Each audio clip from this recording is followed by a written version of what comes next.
क्या आपको लगता है कि भूत प्रेत आत्माएं हैं आज? तो जैसे कहा जाता है भागवत में कि धुंधकारी मर करके प्रेत बन गया, तो प्रेत होता है तब तो बन गया। सही। भगवान शंकर के गण भूत प्रेत हैं, तो भूत प्रेत होते हैं तब गण हैं। अच्छा, अक्सर आत्माओं से डर क्यों लगता है? क्या होता है इन भूत प्रेत आत्माओं में? महाराज जी, एक एंटिटी है ब्रह्म राक्षस। आपने सुना ब्रह्म राक्षस के बारे में? बिल्कुल बिल्कुल। कैसे बनते हैं ब्रह्म राक्षस?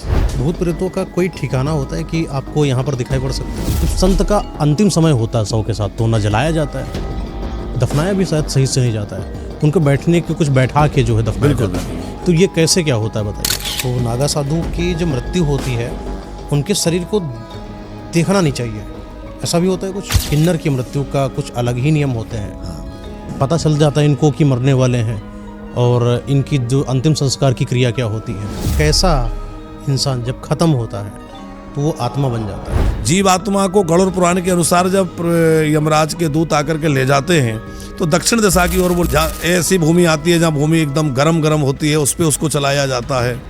अब एक प्रश्न खड़ा होता है कि जब उसका शरीर यहाँ जल चुका है या दफना दिया गया है, तो वो फिर कौन से देह के द्वारा ये सब कष्ट भोग रहा है? तो 3 प्रकार के शरीर की चर्चा हमारे यहाँ आई है। 13वीं मनाई जाती है, तो 13 दिन का जो समय होता है, ये क्यों मनाई जाती है? मत मनाए इंसान, क्या करेगा? सूतक और पंचक क्या है? सूतक का मतलब है कि जन्म। 13वीं के बाद पातक लगेगा कि मृत्यु के समय पातक लगेगा? मृत्यु के समय से लेकर के 10 दिन पर। पंचक काल में जब किसी इंसान की मृत्यु होती है तो उस गांव या मोहल्ले में 5 मरते हैं। बिल्कुल। क्यों ऐसा होता है? तो महाराज जी, हम वहाँ पर लेकर चलते हैं जब आपके साथ कुछ ऐसा घटित हुआ जी, जिसके बाद आपको उबरने में समय लगा, आपके लोगों को समय लगा। क्या था वो?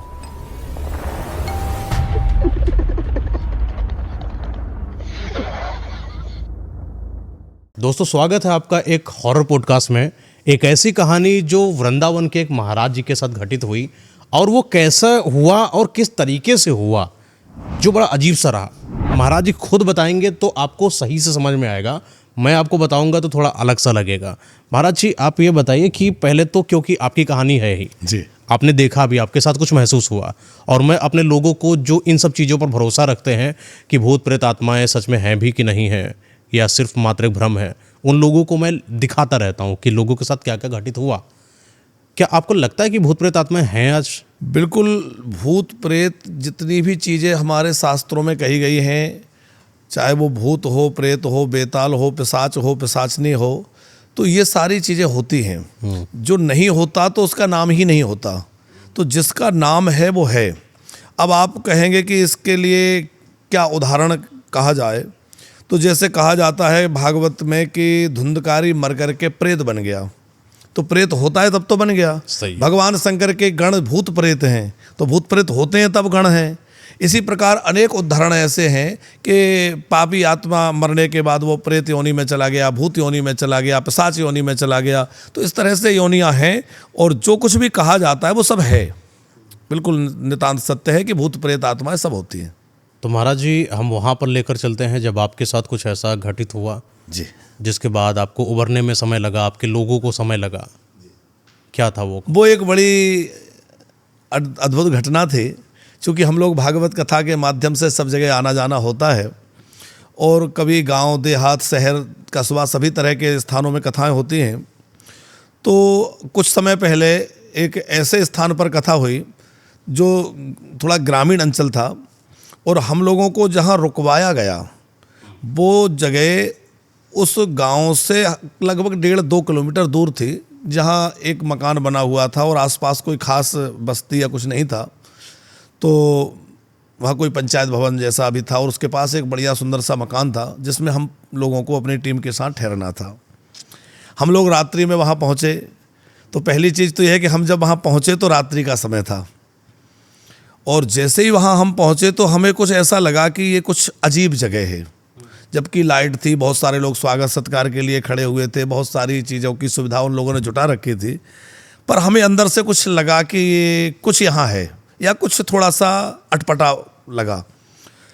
लेकिन चूंकि व्यवस्था जैसी भी थी, हमें वहाँ रुकना था, और कथा आरंभ अगले दिन होनी थी।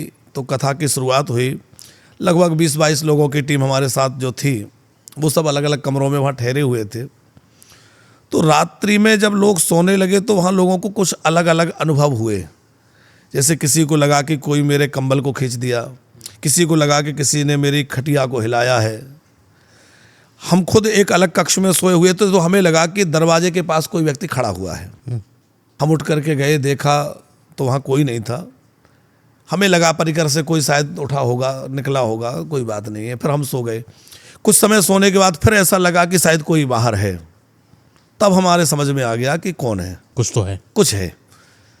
तो हमें लगा कि कोई भटकती हुई आत्मा है और वो भी हमसे शायद ये अपेक्षा करती होगी कि ये महाराज कथा करने आए हैं, शायद ये कथा हमारा भी उद्धार कर देगी, क्योंकि धन्या भागवती वार्ता प्रेत पीड़ा विनाशनी, प्रेत पीड़ा विनाशनी भागवत को लेकर हम चल रहे हैं।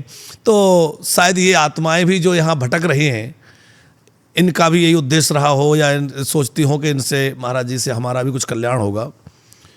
खैर रात्रि में जैसे तैसे पहली रात्रि व्यतीत हुई तो हमने सवेरे उठ करके उस स्थान के आसपास नज़र घुमाई तो हमें लगा कि यहाँ कुछ ऐसी चीज़ें हैं जिससे कि यहाँ इस तरह की आत्माओं रहने का प्रबल संभावना है। कुछ मजार जैसी कुछ और इस तरह के स्थान वहाँ थे। फिर कुछ छोटे मोटे बच्चे जो खेलने के लिए छोटे छोटे बच्चे आ रहे थे, तो उन लोगों ने भी कहा कि आप लोग यहाँ ठहरे। हमने कहा यहाँ ठहरे। तो बड़े लोग तो कहने में हिचकिचा रहे थे, लेकिन छोटे बच्चों लोगों ने कहा आप लोगों को कुछ हुआ नहीं। हमने क्या होना था? बोले आज तक यहाँ तो कोई रह नहीं पाया। अच्छा, कितने लोग यहाँ आए, बच्चे छोटे छोटे बच्चे इस बात को कह रहे हैं कि यहाँ जितने लोग आते हैं कोई रात में तो रह नहीं पाता, आप लोग कैसे रह गए? तब हमें लगा कि कुछ बात बच्चों की ठीक ही है। हमें लगा हमारे साथ जो लोग लगा कि ठीक ही है, हमारे साथ जो लोग थे उन्होंने कहा कि महाराज जी हमें इस स्थान को छोड़ देना चाहिए। हमने कहा यदि हम लोग इस तरह से स्थान छोड़ेंगे तो इसमें दो बातें हो जाएंगी।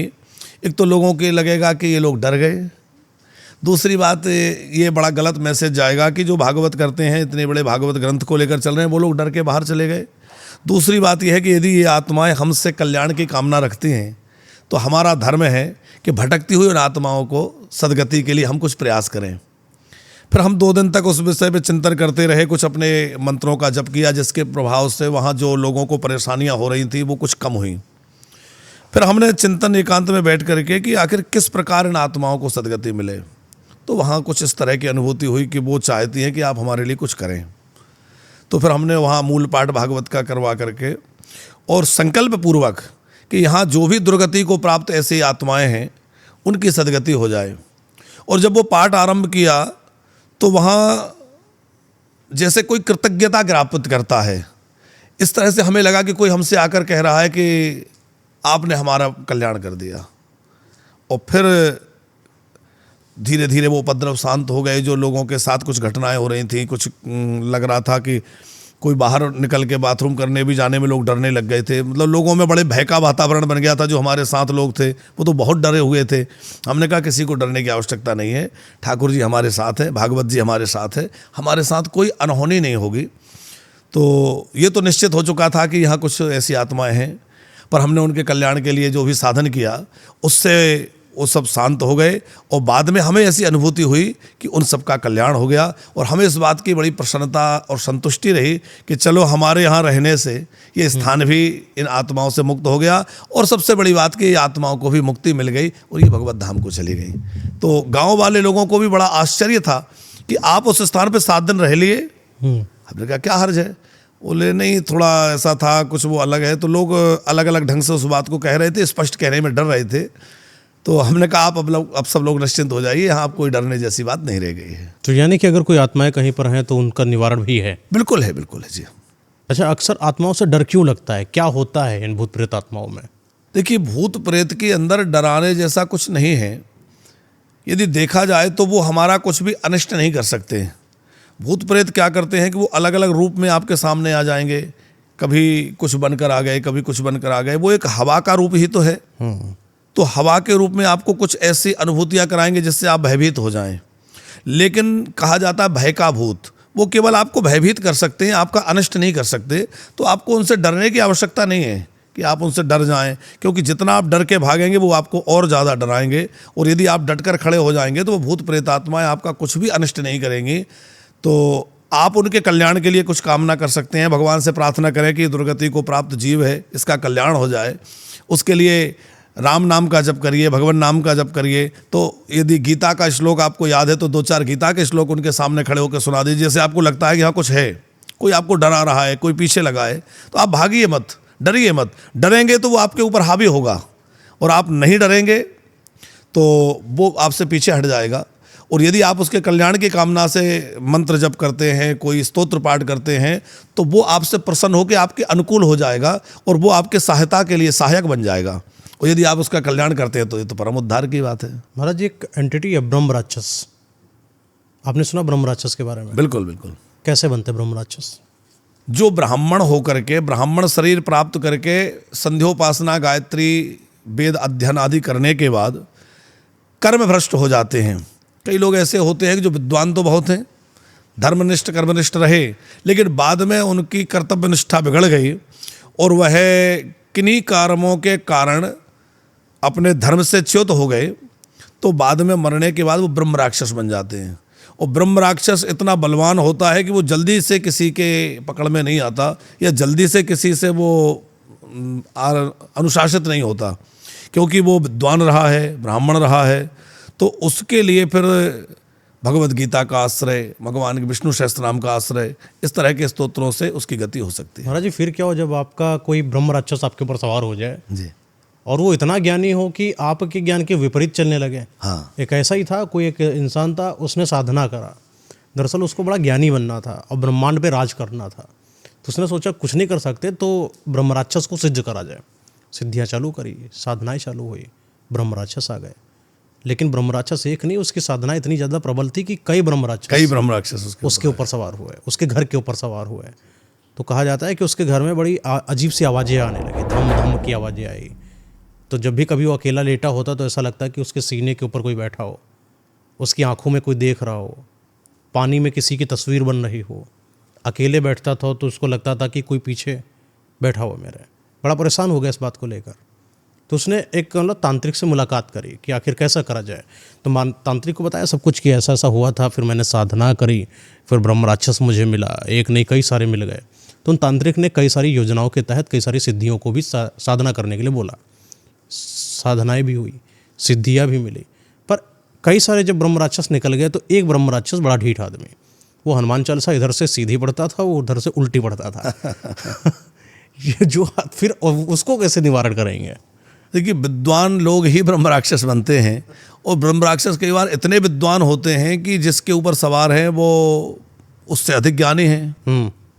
ऐसी एक घटना स्मरण में आई कि हमारे पूज्य गुरुदेव भगवान के द्वारा हमने सुनी है कि दक्षिण भारत में एक बड़े अच्छे विद्वान थे, और उन विद्वान के मस्तिष्क पर जो है ब्रह्म राक्षस का प्रवेश हो गया। ब्रह्म राक्षस जब उनके ऊपर आया तो उनके परिवारजनों ने, उनके और विद्वान लोगों ने उसका समाधान करना चाहा। तो उसने कहा कि ये जितना विद्वान है इससे मैं कई गुना अधिक विद्वान रहा हूँ। मैंने सारे वेद पुराणों को कंठस्थ कर रखा था, पर मेरा कुछ कर्म बिगड़ गया जिसके कारण मैं ब्रह्म राक्षस हुआ हूँ। अब यदि मेरी मुक्ति चाहते हो तो या तो मेरी मुक्ति का उपाय करो, वरना मैं इनको साथ ले जाऊँगा। तो वो बहुत डर गए कि भाई साथ ले जाएंगे, हमारे चले जाएंगे। तो पूछा कि तुम्हारी मुक्ति का उपाय क्या है? तो उन्होंने कहा कि आप मेरी मुक्ति के लिए श्रीमद् भागवत का पारायण कराएं और किसी भगवत प्राप्त किसी सिद्ध संत का चरणामृत मुझे पिला दें। तो वहाँ सिद्ध महापुरुष एक संत थे, उनका चरणामृत, हमारे जो गुरुदेव हैं उनके गुरुदेव की बात है वो, माने दादा गुरुजी। तो उन्होंने अपना चरणामृत दिया और श्रीमद् भागवत सप्ताह उनके निमित्त किया गया। तो ब्रह्म राक्षस जो है सबको सूचित करते हुए बतला करके कि अब मैं जा रहा हूँ, मेरी मुक्ति हो गई है, और मुक्त होकर के वो भगवत धाम को चला गया। ब्रह्म राक्षस हो या छत्रपाल हो, बैताल हो, कुष्मांडा हो, ये जितनी भी तरीके की आपको भूत प्रेत आत्माओं की योनियाँ दिखाई पड़ती हैं, इनमें एक अधूरापन होता है, कुछ अलग सा, कुछ रह गया। जैसे कि किसी एक ऐसे इंसान की शादी नहीं हुई, या कोई एक कुंवारा ही मर गया, प्रेम में पागल हो गया, मर गया, किसी के साथ कुछ गलत हो गया, किसी महिला के साथ गलत हो गया, तो वो कुछ ऐसी चीज़ों में आ जाता है। ये जो अधूरी इच्छाएं हैं इनकी, जब तक पूर्ति नहीं होती, इस ब्रह्मांड को त्यागते नहीं है ये, कितना ही आप इनके लिए कुछ करा लो। बिल्कुल ठीक है। तो क्या इनकी पहले अधूरी इच्छाओं को पूर्ति करवाया जाए, या डायरेक्टली हम सीधा आके हनुमान चालीसा पढ़ के भगा दें इनको? अब उनकी उन अधूरी इच्छाओं को पूरी करना तो संभव नहीं है। ये बात ठीक है कि उस समय उनकी बहुत सारी चीज़ें अधूरी रह गई, जिस कारण वो भटक रहे हैं। कुछ पाने के लिए वो लगे हुए थे, वो नहीं मिला, बीच में वो चले गए। तो उसको पाने के लिए वो अधूरी इच्छा को लेकर भटक रहे हैं। लेकिन उसकी उस अधूरी इच्छा को पूरी करना तो संभव नहीं है, पर यह है कि अब तो उनके कल्याण की कामना से कोई यत्न किया जाए ताकि उनकी मुक्ति हो जाए और वो भगवत धाम की प्राप्ति कर सकें। भूत प्रेतों का कोई ठिकाना होता है कि आपको यहाँ पर दिखाई पड़ सकते हैं? भूत प्रेतों का निश्चित ठिकाना तो ऐसा नहीं है, पर प्राय जैसे पीपल के पेड़ के आसपास भूत प्रेत होते हैं। कुछ वृक्ष हैं जिनके पास भूत अपना ठिकाना बना लेते हैं, तो उन स्थानों में भूत प्रेत रहते हैं। जैसे पीपल के वृक्ष के पास विशेष रूप से रहते हैं। और भी कोई ऐसा पुराना प्राचीन कोई पेड़ है जो बहुत झाड़ किए हुए है, इस तरह का है, तो वहाँ कई प्रेत आत्माएँ आकर के अपना ठिकाना बना लेते हैं। तो भूत प्रेत आत्माएँ कुछ ऐसी जगहों में भी रहती है जहाँ उनका लगाव रहा हो, जिस घर से, जिस स्थान से उनका कोई पुराना लगाव रहा हो, तो वो उसके आसपास ही घूमते रहते हैं, वहीं आकर के रहने लगते हैं। तो इस तरह से भी वो अपना ठिकाना बना लेते हैं। समाधि का होना निषेध माना जाता है कई जगहों पर, लेकिन जब संत की समाधि होती है तो वहाँ पर जो बड़ा अच्छा फल मिलता है। जी, क्योंकि जब किसी एक ऐसे पुरुष की समाधि बना दी जाती है तो इसका मतलब है कि उसको वहाँ पर रोक दिया गया। ठीक। कई लोगों ने समाधियाँ बनाई, ऐसा गाँव में देखा गया कि खेतों में जब उन्होंने अपने शव को कोई सदस्य के नीचे अंतिम संस्कार कर दिया तो उसके बाद पता चला कि उसके ऊपर समाधि बना दी। ये समाधि बनाना सही था? समाधि देखिए दो तरह से बात हुई। एक तो ये है कि उसका विधिवत अग्नि संस्कार किया गया, और अग्नि संस्कार करने के बाद उसके वहाँ एक स्मारक चिन्ह के रूप में स्मृति रहे कि यहाँ हमारे पिताजी या दादाजी का अंतिम संस्कार हुआ था, तो उनके स्मारक के रूप में जो स्थान बनाया जाता है वो बनाना अच्छी बात है। लेकिन हमारे सनातन धर्म में गृहस्थ व्यक्ति के लिए भूमि में दफनाना या गढ़ाना अनुचित है। यदि ऐसा कोई करता है तो फिर वो आत्मा वहाँ भटकती रहेगी।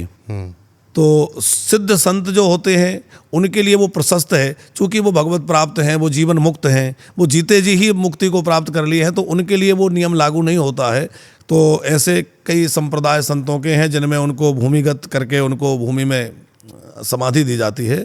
तो उनकी आत्मा तो दिव्य आत्माएं हैं, लेकिन जो संसारी लोग हैं, गृहस्थ लोग हैं, उनको तो अग्नि संस्कार होना चाहिए। और अग्नि संस्कार के बाद स्मारक के रूप में उनके यदि कोई वहाँ बनाना चाहे तो बना सकता है, उसको हानि नहीं है, लेकिन उनकी समाधि नहीं बन सकती। जो संत होते हैं, जब संत जो है विलीन होते हैं तो उनकी समाधि बनाई जाती है। जी। जब संत का अंतिम समय होता है शव के साथ तो न जलाया जाता है, दफनाया भी शायद सही से नहीं जाता है, उनको बैठने के कुछ बैठा के जो है दफनाया जाता है। तो ये कैसे क्या होता है बताइए? संतों में उनको लिटा करके भूमि में नहीं जो है किया जाता है, समाधि दी जाती है, तो उनको बैठे बैठे, उसका मतलब है कि वो आज भी ध्यान अथवा तप की अवस्था में हैं। तो तप की अवस्था में, ध्यान की अवस्था में, भगवत चिंतन की अवस्था में उनके पांच भौतिक देह को भी उसी प्रकार बिठा करके ही और भूमिगत करके उनको समाधि दे दी जाती है। और उसका भाव ये रहता है कि वो यहाँ बैठ करके भजन कर रहे हैं या यहाँ बैठ के तपस्या कर रहे हैं। तो उनकी पांच भौतिक देह वहाँ, बाकी उनकी चेतना जो है वो व्याप्त रहती है और चेतना उस स्थान के आसपास ही रहती है। अथवा उनकी दिव्य चेतना भगवत प्राप्ति कर ली है, कोई मुक्त हो गए हैं, जीवन मुक्त महापुरुष हैं, तो वो भगवत तत्व को प्राप्त कर लेते हैं। जब उनकी समाधि बनाई जाती है तो उस पर जो है महादेव जी की शिवलिंग रखी जाती है, ऐसा भी करना सही है? जरूरी नहीं है, संप्रदाय के अनुसार अलग अलग संत हैं तो उनकी अलग अलग परंपराएं हैं। जैसे शैव्य हैं तो उनके शिवलिंग विराजमान कर दिए जाते हैं, वैष्णव हैं तो वहाँ कोई छाता जैसा भी कई जगह बना दिया जाता है, छत्र बनाया जाता है, या कहीं कहीं चरण पादुका रख दिए जाते हैं उनके, तो चरणों की पूजा होती है। जैसे मलुकदास जी की समाधि है तो वहाँ चरणों की पूजा है। तो अलग अलग तरह से मान्यताएं हैं और वो अलग अलग परंपराएं जिस संप्रदाय के अनुसार है। वो जब भी किसी एक सामान्य इंसान की मृत्यु होती है तो अंतिम संस्कार, दाह संस्कार क्रिया करा जाता है, और फिर अपना वो 10वां होता है, 13वीं होती है, ये सब करा जाता है। लेकिन सामान्य से असामान्य की तरफ आते हैं नागा साधु। हाँ, जब इनकी मृत्यु होती है तब इनके शरीर के साथ क्या करा जाता है? नागा साधु जब कोई बनता है तो वो अपने साधु भेष धारण करने से पहले अपने आप का पिंडदान कर देते हैं। अच्छा। अपने आप का दशगात्र कर देते हैं। सन्यासी भी जब कोई बनता है तो सन्यासी बनने से पहले वो अपने आप का दशगात्र, श्राद्ध, तर्पण, पिंडदान सब कर देता है। तो उसने जीते जी ही अपना श्राद्ध, तर्पण, पिंडदान कर दिया है और अब वो जीवन मुक्त हो चुके हैं। तो फिर उनके मरने के बाद ये सब करने की आवश्यकता नहीं रह जाती। सन्यासियों के लिए भी ये सब करने की आवश्यकता नहीं है, क्योंकि उनका ये सब ऑलरेडी हो चुका है। तो नागा साधु की जब मृत्यु होती है उनके शरीर को देखना नहीं चाहिए, ऐसा भी होता है? कुछ संप्रदायों में है। नागा साधुओं में भी कई, जैसे दिगंबर अखाड़ा है, नागाओं के कई अलग अलग 13 भेद हैं, तो उनमें कुछ संत ऐसे हैं, बाकी तो प्राय लोगों को दर्शन भक्तों के लिए होता है। किन्नर की जब मृत्यु होती है, जी किन्नर की मृत्यु का कुछ अलग ही नियम होते हैं। हाँ। कैसे मरते हैं ये, और ये पता चल जाता है इनको कि मरने वाले हैं, और इनकी जो अंतिम संस्कार की क्रिया क्या होती है? इस विषय में तो हमें बहुत ज़्यादा जानकारी नहीं है, पर किन्नरों के समुदाय में जो भी उनकी क्रियाएं होती हैं वो हम सामान्य लोगों से भिन्न हैं। वो उनके अपने कुछ नियम हैं, शायद वो दिन में यात्रा नहीं निकालते, रात्रि में यात्रा निकालते हैं, और वो कुछ अलग ढंग से शायद वो ये प्रार्थना करते हैं कि प्रभु इस बार तो यह इस देह में आ गया, पर भविष्य में ये जीवात्मा कभी भी किन्नर के शरीर को प्राप्त ना हो, क्योंकि उस देह को प्राप्त करके वो प्रसन्न नहीं है। समाज के सामने भले ही वो प्रसन्न दिखें, पर कहीं ना कहीं वो उससे क्षुब्ध परेशान हैं, तो वो यही कामना करते हैं कि दोबारा इसको इस शरीर में ना भेजें, तो ऐसी कुछ क्रिया वो करते हैं। कौन सा इंसान या कैसा इंसान जब खत्म होता है तो वो आत्मा बन जाता है? जिसकी इच्छाएं अधूरी रह गई हैं अथवा जिसके कर्म बिगड़ गए हैं। शास्त्रों के अनुसार तो जिसके कुछ कर्म बिगड़ गए हैं, जिसने मनुष्य शरीर धारण करने के बाद, मनुष्य शरीर प्राप्त करने के बाद भी सदमार्ग पर ना चल करके और कुछ गलत कार्यों में प्रवृत्त हो गया है, तो वो मर करके कई बार प्रेत योनि में चला जाता है। मरने के बाद जीवात्मा की कई अलग अलग गतियां होती हैं। वैसे तो मरने के बाद हर मृतक को 10 गात्र होने तक प्रेत की संज्ञा दी गई है। कोई भी मरेगा तो उसको 10 गात्र जब तक विधान नहीं हो जाता तब तक उसकी संज्ञा प्रेत संज्ञा कही जाती है। बाद में उसको पितृ संज्ञा दे दी जाती है। जीवात्मा को गरुड़ पुराण के अनुसार जब यमराज के दूत आकर के ले जाते हैं तो दक्षिण दिशा की ओर वो लेकर जाते हैं, और दक्षिण दिशा में जब वो जीवात्मा को ले जाते हैं तो यम मार्ग के बीच में कितनी कठिन रास्तों से उसको गुजरना होता है। वो पापियों को यमराज के मार्ग पे ले जाया जाता है। जो धर्मात्मा पुरुष हैं उनको उत्तर मार्ग से ले जाया जाता है, पूर्व मार्ग से ले जाया जाता है, लेकिन जो पापी हैं उनको दक्षिण दिशा की ओर, यमपुरी की ओर ले जाया जाता है, जहां उनको बैतरणी नदी पार करना होता है। असीपत्र वन नाम का वन आता है, जहाँ ऐसी भूमि आती है जहाँ भूमि एकदम गरम होती है, उस पर उसको चलाया जाता है। अब एक प्रश्न खड़ा होता है कि जब उसका शरीर यहाँ जल चुका है या दफना दिया गया है, तो वो फिर कौन से देह के द्वारा ये सब कष्ट भोग रहा है। बहुत लोगों के मन में ये प्रश्न होता है कि जब शरीर जल ही गया तो आत्मा तो नश्वर है, अजन्मा है, तो फिर कष्ट किसको हो रहा है। तो 3 प्रकार के शरीर की चर्चा हमारे यहाँ आई है। एक कारण शरीर, एक स्थूल शरीर, एक सूक्ष्म शरीर। तो हमारा जो स्थूल शरीर है वो तो मृत्यु के बाद जल के समाप्त हो गया। फिर हमें एक सूक्ष्म शरीर प्राप्त हो जाता है जीवात्मा को, जो सुख दुख पाप पुण्य आदि का भोग करता है।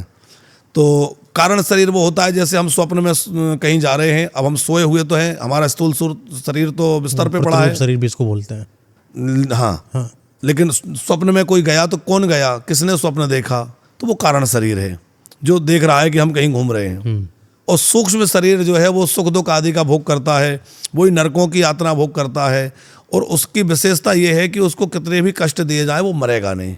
काट दिया जाए, जला दिया जाए, दर्द बराबर होगा, उसको पूरा अनुभव होगा उस पीड़ा का, लेकिन उसको मरेगा नहीं, क्योंकि वो भोगने के लिए ही उसको वो यातना देह भी उसको कहते हैं, यातना देह प्राप्त हुई है।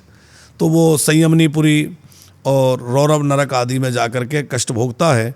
तो इसमें अलग अलग जीवात्मा के साथ अलग अलग व्यवहार है कि किसी को तो जन्म के बाद प्रेत बनना पड़ जाता है, किसी को पिशाच बनना पड़ जाता है, कोई ब्रह्म राक्षस बन जाता है, कोई पितृलोक की ओर चला जाता है, कोई दूसरी योनि में तुरंत प्रवेश कर जाता है, दूसरे शरीर में प्रवेश करके, और वो दूसरी योनि धारण कर लेता है, कोई दिव्य लोकों की ओर चला जाता है स्वर्ग आदि के भोग के लिए, और कोई संयमनीपुरी जाकर के यम यातना भोगने लग जाता है। तो इस प्रकार सब जीवात्माओं के कर्मानुसार अलग अलग भेद कहे गए हैं। अलग अलग भेद है। और आत्मा और जीवात्मा में अगर अंतर की बात करी जाए तो नहीं, जीवात्मा और आत्मा एक ही बात है। जो 2 चीज़ें हैं, एक है परमात्मा, एक है जीवात्मा। तो जीवात्मा ही आत्मा है। अब हम लोग उसको साहित्यिक भाषा या शास्त्रीय भाषा में जीवात्मा कहेंगे। कुछ लोग जीवात्मा को सूक्ष्म शरीर भी बोलते हैं। जी, जीवात्मा को सूक्ष्म शरीर भी बोलते हैं। मरने के बाद हम उसको आत्मा बोल देते हैं कि आत्मा भटक रही है, आत्मा घूम लग गई है, इस तरह से। अच्छा, जब ये सब 13वीं मनाई जाती है, तो 13 दिन का जो समय होता है, ये क्यों मनाई जाती है? मत मनाए इंसान, क्या जरूरत है? मृतक के आत्मा की शांति के लिए शास्त्रों ने विधान किया है कि उसके लिए मरने के बाद क्या क्या करना चाहिए। तो उसको 10 दिनों तक जो पिंड दिया जाता है, उससे उसके एक शरीर का निर्माण होता है। तो उसमें गरुड़ पुराण में पूरा वर्णन है कि पहले 3 पिंड दान करने से उसको ये प्राप्त होगा, फिर अगले बार पिंड दान करेंगे तो उसके शरीर के ये अंग बनेंगे। तो जैसे माँ के गर्भ में एक बालक विकसित होता है, इसी प्रकार दिए गए पिंडों से वो एक उसको शरीर प्राप्त हो जाता है, और उन पिंडों से उसको तृप्ति भी प्राप्त होती है, उसकी भूख प्यास की निवृत्ति होती है।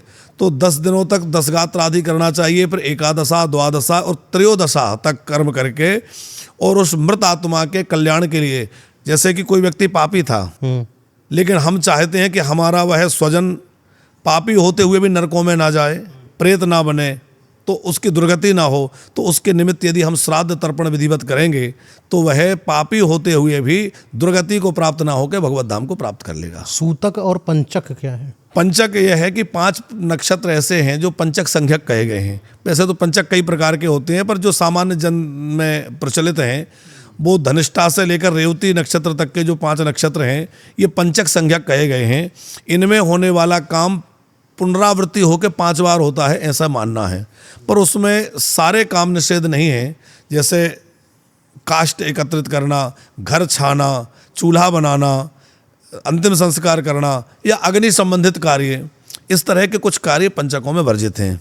सूतक का मतलब है कि जब किसी की मृत्यु हो जाती है तो उस परिवार अथवा उस गोत्र के लोगों को पातक लग जाता है, जिस कारण से उनको देव स्पर्श, प्रतिमाओं का स्पर्श, देव पूजा आदि नहीं करना चाहिए, और जब तक शुद्धिकरण ना हो जाए तब तक उनको उसका स्मरण करना चाहिए। सूतक और पातक में अंतर रहेगा? बिल्कुल। कितने कितने समय का सूतक और पातक में अंतर देखने को मिलता है? सूतक का मतलब है कि जन्म, सूतक का संबंध जन्म से है, और पातक जो है वो मृत्यु के। वैसे दोनों को सूतक कहा है, पर जन सामान्य को समझने के लिए जन्म को जो सूतक है उसको सूतक के रूप में कह दिया जाता है, और कोई मरण की सूतक है तो उसको पातक कह दिया जाता है। दोनों ही सूतक 10 दिन की होती हैं। दोनों 10 दिन के चलेंगे। तो ये मान लिया कि पातक काल की अगर बात करते हैं तो 13वीं के बाद पातक लगेगा कि मृत्यु के समय पातक लगेगा? मृत्यु के समय से लेकर के 10 दिन पर्यंत। तो वो पातक जो है वो 10वां पर आएगा, 10वां तक, जिस दिन दशा कर्म होता है। हाँ। क्योंकि उसी के बाद लोग आपके घर भोजन करेंगे, उसी के बाद आप पूजन पाठ कर सकेंगे। तो जो भी उस 13वीं की पूजा है वो 10 गात्र होने के, आजकल लोगों ने विधि को संक्षिप्त कर दिया, जिस कारण से 10 गात्र ठीक से नहीं होता। 2 दिन में डाल दिया, 2 दिन में कर दिया, 3 दिन में कर दिया, या 10 गात्र के पिंड नहीं हुए सीधा 13वीं कर दी। तो उससे क्या है, पातक अथवा सूतक समाप्त नहीं हुआ, शरीर का जन्म ही नहीं हो पाया, वो नया शरीर उसको नहीं मिल पाया, सूतक समाप्त नहीं हुआ। तो आप सूतक समाप्त होने से पहले यदि ब्राह्मणों को या समाज को भोजन करा रहे हैं तो वो एक तरह से पाप कर्म है। तो इसी वजह से तो इस बार का पितृदोष ज़्यादा लग रहा है लोगों को। बिल्कुल। कारण है कि उनका शरीर जो है अब तैयार हुआ नहीं बैतरणी नदी में जाने के लिए, तैयार होने के लिए, तो बेचारा वहीं पर रहेगा, वो भटकता रहेगा, और पितृलोक में जीवात्मा भटकती रहेगी। हाँ, तो जब वहाँ नहीं गया तो पितृलोक में फंस गया। पितरों के निमित्त हमारा जो कर्तव्य है, उनके लिए हमें श्राद्ध आदि जो कर्म करके उनकी सदगति के लिए प्रयास करना चाहिए। जब हम वो नहीं करेंगे तो वो भटकेंगे, और वो भटकेंगे तो वो हमारे जीवन में अमंगलकारी होंगे, जो हम प्रेत के रूप में वो आएंगे और परेशान करेंगे। उसको हम पितृदोष कहेंगे, उसको पितृदोष मानेंगे। हमारे यहाँ शादी ब्याह रुक जाएंगे, मांगलिक कार्य रुक जाएंगे, व्यापार वृद्धि नहीं होगी। तो इस तरह से कई समस्याएं जीवन में आने लगेंगी और हमें उससे परेशानियां होंगी। तो इसलिए हम सबको अपने पितरों के निमित्त उदारता पूर्वक सारे कृत्य अवश्य करना चाहिए, विधि विधान से करना चाहिए। पंचक काल में जब किसी इंसान की मृत्यु होती है तो उस गांव या मोहल्ले में 5 मरते हैं। बिल्कुल। क्यों ऐसा होता है? 5 नक्षत्र जो हमने कहे, जो पंचक संज्ञक कहे गए हैं, उनमें जो मृत्यु होती है तो वो 5 गुना होती है, मतलब पुनरावृत्ति उसकी 5 बार होती है। उससे बचने के लिए यह है कि यदि किसी की मृत्यु पंचक समय में हुई है तो 5 लोगों का शवदाह होना चाहिए। तो एक तो सब है, 4 और बना करके, चाहे वो कुसा के पुतले बना ले या फिर आटे से भी पुतले बनाए जाते हैं, और पुतले बना करके उसका पिंड जो है संस्कार उनके साथ 5 का एक साथ किया जाता है। तो जो ये पंचक काल में जिन आपने 4 गुड़िया के बारे में बात करा, एक तरीके 4 से पुतले बना लिया जाए, तो कई लोग इसको आटे की भी बनाते हैं। बिल्कुल। कई लोग कुसा की बनाते हैं। तो बनाए कैसे? उनको उन नक्षत्रों के नाम से बनाया जाता है। जैसे 5 नक्षत्र होते हैं, तो जिस नक्षत्र में व्यक्ति की मृत्यु हुई है, एक तो वो नक्षत्र हो गया, और 4 जो नक्षत्र और पंचक संख्यक हैं, उन नक्षत्रों के नाम से 4 पुतले और बनाए जाते हैं। उनमें उस नक्षत्र की प्रतिष्ठा और पूजा करके और उसके नाम से उस सब के साथ में उनको रख दिया जाता है। तो वो कुशा से बनाना ज़्यादा समीचीन है। कुश उपलब्ध ना हो तो आटे से बना सकते हैं, और उनमें उन नक्षत्र के अधिपति की प्रतिष्ठा करके और उसके स्मरण पूर्वक उनको दाह के लिए तो उसी शव के साथ ही उनको दफनाना चाहिए। बिल्कुल उसी के साथ संस्कार होना चाहिए। संस्कार क्रिया भी सही रहेगी, वही सही रहेगी। बिल्कुल, उनके केवल अंतिम संस्कार तक की क्रिया होगी, उसके बाद उनका और क्रिया करने की आवश्यकता नहीं है। जैसे कि उनके लिए श्राद्ध है, तर्पण है, पिंडदान है, आगे की और क्रिया की आवश्यकता नहीं, केवल शवदाह तक की क्रिया करना है। तो उसके बाद जो है 4 और लोगों की मृत्यु रुक जा सकती है। बिल्कुल, जो क्षेत्र में अनिष्ट होने की संभावना है वो रुक जाएगी। अच्छा, जब गया लोग जाते हैं श्राद्ध करने के लिए जी, तो वो इंसान के मरने के कितने दिनों के बाद जाए श्राद्ध करने? 1 वर्ष के अंदर ही कर दें तो बहुत अच्छा है, या 3रे वर्ष में करना चाहिए। यदि 3रे वर्ष में भी नहीं कर पाए तो उसके बाद कभी भी जा कर के विषम वर्षों में, मृत्यु के विषम वर्षों में 3, 11 इस तरह से, तो जा कर के गया श्राद्ध कर देना चाहिए। और श्राद्ध करने जा रहे हो तो हमें क्या चीज़ लेकर जाना चाहिए साथ में? श्राद्ध कर्म करने जा रहे हैं तो हमें अपने पितरों का आवाहन करके उनको वहाँ ले जाना चाहिए। आवाहन इस तरह से करें कि एक नारियल ले लें और हम अपने समस्त पितरों का आवाहन करें कि हमारे जो भी पितृ हैं, पिता के कुल के, माता के कुल के जो भी पितृ हैं वो आएँ और हमारे साथ वो गया चलें। तो सीधा गया नहीं जाना चाहिए, पहले व्यक्ति को तीर्थराज प्रयाग जाना चाहिए। प्रयाग में पहुंच करके वहाँ श्राद्ध करे, वहाँ तर्पण करे। उसके बाद काशी जाना चाहिए, 1 रात्रि काशी में विश्राम करके वहाँ पिंडदान करना चाहिए, और वहाँ से फिर गया जाना चाहिए, और फिर गया जी में पहुँच करके वहाँ पिंडदान करे, तर्पण करे, और हो सके तो पूरे 16 दिन रह करके और 16 दिनों तक गया में पिंडदान और तर्पण करना चाहिए। पिंड खुद से करा जा सकता है या उसके लिए पंडा की जरूरत पड़ सकती है? यदि आपको मंत्रों का, विधि का ठीक से ज्ञान है तो खुद भी कर सकते हैं। ज़्यादा अच्छा होगा कि किसी पुरोहित के नेतृत्व में करें, और इस बात का विशेष ध्यान रखें कि वो पुरोहित भी कोई जानकार विद्वान व्यक्ति हों। आजकल प्रायः ये देखा जा रहा है कि इन विधियों को कराने वाले लोग उतने अनुभवी नहीं होते हैं। अनुभवहीनता के कारण वह क्रिया ठीक से नहीं हो पाती है। उसका परिणाम ये होता है कि हम जिस कार्य के लिए गए थे वो पूरा नहीं होता। बहुत लोग कहते हैं महाराज जी हम गया जी श्राद्ध करे आए फिर भी कोई परिवर्तन नहीं हुआ। कारण ये है कि आप कर तो आए लेकिन जैसे होना चाहिए वैसा कुछ हुआ नहीं। अब नहीं हुआ तो उसका परिणाम नहीं मिला। फिर निवारण बनेगा इसका? जी, पुनः निवारण बनेगा। बिल्कुल दोबारा जाना चाहिए, फिर तो परेशानी बनी रहेगी, क्योंकि जिसकी मुक्ति के लिए आप गए थे उसकी मुक्ति तो हुई नहीं। आजकल श्राद्ध करने जब भी कोई जाता है, जैसे कि हम बात करें संगम की बात करें जी, और संगम में जब तीनों मतलब कि नदियों का जब जल होता है तो माना जाता है कि वहाँ पर आप जाते हो और अस्थि विसर्जन करते हो, बड़ा अच्छा होता है। या फिर आप काशी या फिर आप गया चले जाओ, वो तो अलग सीन है। लेकिन मेन जो प्रॉब्लम आ रही है वो पंडा की आ रही है, क्योंकि जिस तरीके से मनमानी वो लोग ये जातकों के साथ करते हुए दिखाई पड़ रहे हैं कि तुम्हें इतने किलो का अनाज करना पड़ेगा, तुम्हें सोने की वो ऑन करनी पड़ेगी, तुम्हें ऐसे करना पड़ेगा, वरना तुम्हारे पितर अभी वहाँ पर अटके हुए हैं, वो बैतरणी नदी में अटके हैं, उनके लिए ये पूजा करनी पड़ेगी। अगर तुम्हारे पास सामर्थ्य है अथवा नहीं है, मेरे लिए करो बस। क्या ऐसे पंडा को कैसे पहचाने कि वो फेक है कि रियल है? देखिए उसमें एक बात ये है कि प्रयाग में जब हम जाते हैं, संगम में हम जाते हैं, तो वहाँ हमारे वही पंडे कराते हैं जो हमारे पीढ़ियों से हमारे पिंडदान आदि कार्य कराते आए हैं। आपने देखा होगा उनके पास हमारा पूरा ब्यौरा होता है, पोथी होती है, हमारे पितरों के पूर्वजों के सारे नाम है, कब कब कौन कौन आया। वो तो पोथी अब खत्म हो रही धीरे धीरे ना, कोई इंसान जाके करा ही नहीं रहा अपना पोथी। तो हमें यही कहना चाहते हैं कि हमें कोशिश ये करना चाहिए कि जहाँ तहाँ जो मिल गया, कई बार लोग किसी को भी पकड़ लेते हैं, उन्हीं से कराने लगते हैं, फिर वो आपको कई तरह से उलझाते हैं। तो हमें अपने उन्हीं पंडों के पास जाना चाहिए जो हमारे पीढ़ियों से हमारे कराते आए हैं, और उनसे प्रार्थना करें कि आप विधि पूर्वक हमारा कार्य कराइए, और हो सके तो पहले ही उनसे सारी चीज़ें सुनिश्चित कर ली जाएं, क्योंकि इस तरह की समस्याएं भी आजकल जो व्यापारीकरण हुआ है उसके कारण आती हैं कि ये इतना होगा उतना देना होगा। तो श्रद्धापूर्वक पुत्र को देना चाहिए, उसमें किसी प्रकार की कृपणता ना करें। माता पिता ने इतना जीवन में दिया है तो उनके जो कर्म है उसको उदारतापूर्वक करें, उसमें कोई कमी ना रखें।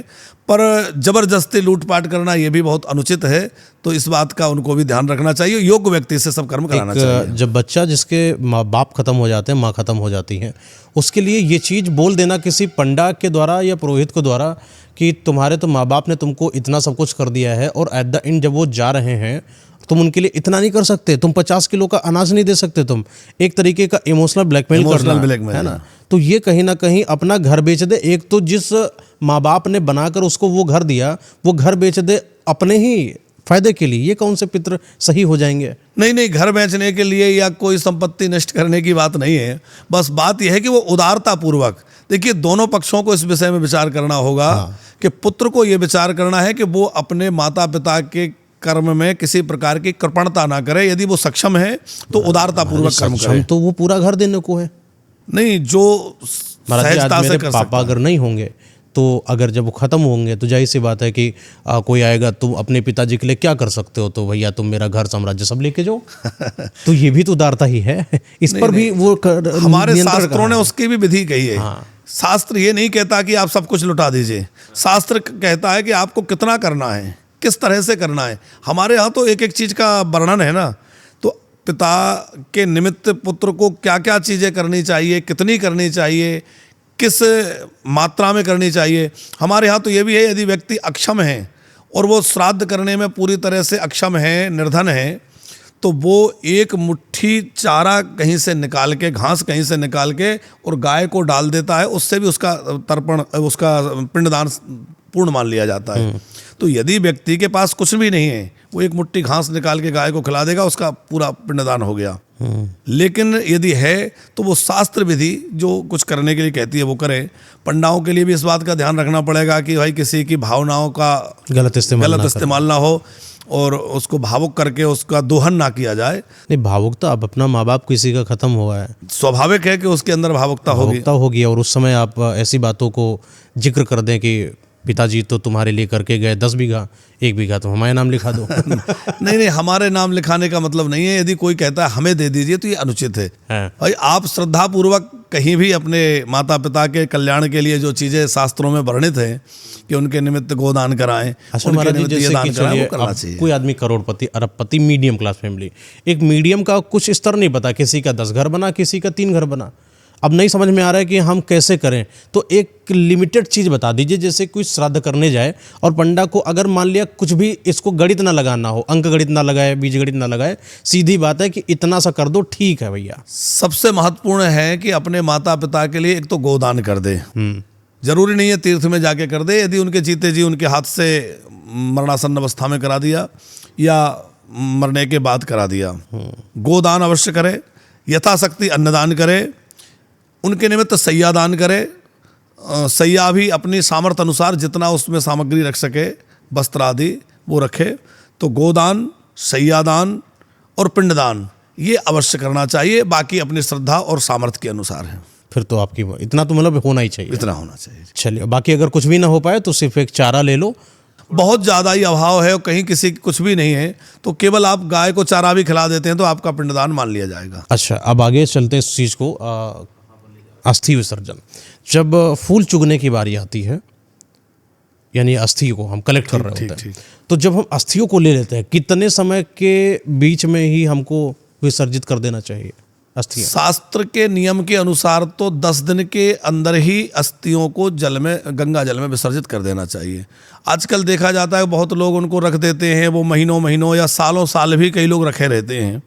तो ये अच्छी बात नहीं है, क्योंकि ऐसा माना जाता है कि जब तक आप उनकी अस्थियों को विसर्जित नहीं कर रहे हैं, वो आत्मा कहीं ना कहीं भटकती रहेगी। तो उस आत्मा के शीघ्र कल्याण के लिए 10 दिन के पहले ही, 10 गात्र होने से पहले उन अस्थियों को गंगा में प्रवाहित कर देना चाहिए। गरुड़ पुराण भी ये बात कहता है और प्रेत मंजरी भी यही बात स्वीकार करती है।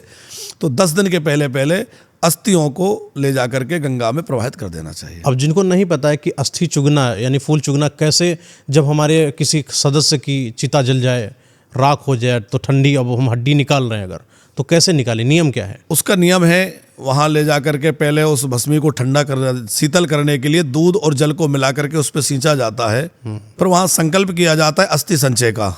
अस्थि संचय का संकल्प करने के बाद वहाँ पिंडदान होता है, और पिंड प्रदान करने के बाद में उसमें से फिर अस्थियाँ जो है पुत्र चयन करता है।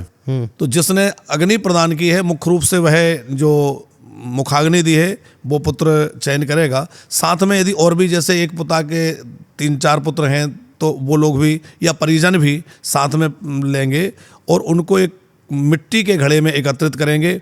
उसके बाद उनको दूध से पहले धोना है, फिर जल से धोना है, फिर दूध से धोना है, और एक मिट्टी के घड़े में रख करके उनकी गंध अक्षत से पूजा करके और लाल कपड़े से या सफ़ेद कपड़े से उसको बांध करके और फिर उसको एक पीपल के पेड़ के नीचे रख देना चाहिए। कब तक? जब तक गंगा जी नहीं ले जा रहे हैं। कितने दिन तक? 10 दिन के अंदर ले जाएंगे तो बहुत अच्छा है। तो 2 दिन 3 दिन जब तक आप नहीं जा पा रहे हैं वहाँ रख देंगे, बाद में उनको गंगा जी ले जाएंगे। अब ये जो इंसान जिसने कपाल क्रिया करा था, तो कहा गया कि इसको जो है घर के अनन्य कोनों में नहीं जाना चाहिए, लेकिन उसको एक अलग ही जगह बनाई जा रही। कपाल क्रिया करा, तुम्हारे पास ऑलरेडी उस आत्मा का जो रौद्र रूप तुम्हारे आसपास है और उसका नियंत्रण कहीं खो ना जाए और वो सदस्यों के पास ना पहुंच जाए, इसलिए उसको कुछ सोचना चाहिए था। नियम बहुत सारे थे, लेकिन अब तो भूल गए आदमी। धीरे धीरे लोग भूलते जा रहे हैं। पहले तो लोग घर से बाहर भी नहीं जाते थे, समाज में नहीं जाते थे। आजकल तो लोग बाजार में जाने लगे हैं, घर के बाहर जाने लगे हैं, नए कपड़े खरीदने लगे हैं। तो इन सब से बचना चाहिए, और कम से कम 13 दिन तो अपने माता पिता के लिए विधि पूर्वक सब कार्य करते हुए शास्त्र आज्ञा के अनुसार उसको एकांत में बैठ करके और अपने पिता के कल्याण का ही चिंतन 13 दिनों तक करना चाहिए, और किस प्रकार उनको संतुष्टि मिले, कैसे उनको सदगति मिले, और कैसे हम उन अपने माता पिता दिवंगत के लिए अधिक से अधिक कुछ कर पाएँ, तो वो चिंतन करते हुए 13 दिन उसी में मन लगाना चाहिए। 13वीं आजकल जब होती है तो लोगों के लिए बिल्कुल भंडारा जैसा हो गया। 13वीं मतलब शादी पार्टी का जैसे भोजन हो चुका हो। एक विशाल, एक बढ़िया अच्छे तरीके से 13वीं की तैयारी होती है, और लोग बड़े चाव से वहाँ पर बढ़िया पुलाव खाएंगे, छोला खाएंगे, पनीर खाएंगे, मौज करेंगे। ये तो भावना चल रही है। 13वीं की भावना असल में क्या है? 13वीं की मुख्य भावना है मृतक आत्मा के निमित्त पंचबली पूर्वक श्राद्ध कर्म करते हुए ब्राह्मण भोज कराना। तो वहाँ 13 ब्राह्मणों के भोजन की विधि है। समाज भोजन के लिए कोई विशेष आवश्यकता नहीं है कि कितना करें, कैसा करें, अपनी सामर्थ्य अनुसार आप कर सकते हैं। लेकिन मुख्य बात है कि पंचबली पूर्वक ब्राह्मणों को भोजन, 13 ब्राह्मणों को भोजन कराया जाता है, जहाँ उनको वस्त्र आदि श्रद्धा अनुसार या सामर्थ्य अनुसार दिया जाता है। अब बात आ जाती है मृत्यु भोज की, जो आपका प्रश्न है, क्या मृत्यु भोज आवश्यक है या करें या ना करें। तो यदि मृत्यु भोज बंद हो जाता है तो इससे बहुत सारी समस्याएं भी समाज में आएंगी। आज बहुत सारी संस्थाएं, बहुत सारे लोग मृत्यु भोज का विरोध कर रहे हैं, लेकिन इसके लिए हम बार बार एक बात कहते आए हैं कि आज यदि बेटा 13 दिनों तक अपने पिता के लिए शोक करता हुआ बैठा है, अपनी दुकान बंद करके, ऑफिस ना जा करके, तो वो केवल एक समाज के भय से कि चलो 13 भी करेंगे, उसके बाद हम अपने काम में लगेंगे।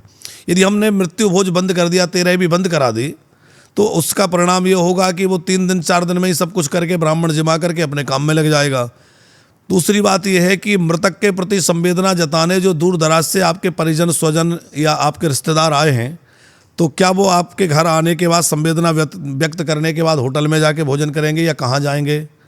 फिर अलग अलग दिनों में आएंगे तो असुविधा होगी। इसलिए हमारे पूर्वजों ने एक व्यवस्था कर दी कि किसी एक दिन सुनिश्चित कर दिया जाए जिस दिन सारे समाज के रिश्तेदार इकट्ठा हो जाएं और सामूहिक रूप से शोक सभा या श्रद्धांजलि सभा करते हुए उस मृतक आत्मा के प्रति संवेदना व्यक्त करें, और उनको जो कुछ भी हो सके भोजन जमा दिया जाए। उसको लोग मृत्यु भोज के नाम पर कहते हैं।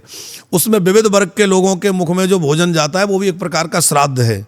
तो उसमें सबके मुंह में जो भोजन जा रहा है, और कामना ये सबके मन में होना चाहिए कि वो उस मृतक आत्मा के कल्याण की कामना से भोजन करते हुए भाव रखें कि हे प्रभु, हम ये प्रसादी ग्रहण कर रहे हैं उसके कल्याण की कामना से, तो जो मृतक आत्मा है उसकी सदगति हो, उसको आत्मा को शांति मिले और वो भगवत चरणों को प्राप्त कर सके।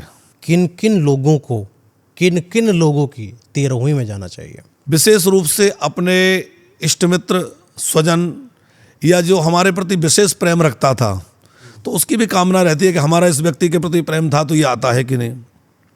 तो अपने सगे संबंधियों के 13वीं में तो लोग जाते ही हैं, लेकिन जिससे हमारा प्रेम था, जिसके प्रति हमारा लगाव था या जिसका हमारे प्रति लगाव था, उसकी तेरही में जरूर जाना चाहिए, क्योंकि वह आत्मा भी हमारे आने की प्रतीक्षा करती है।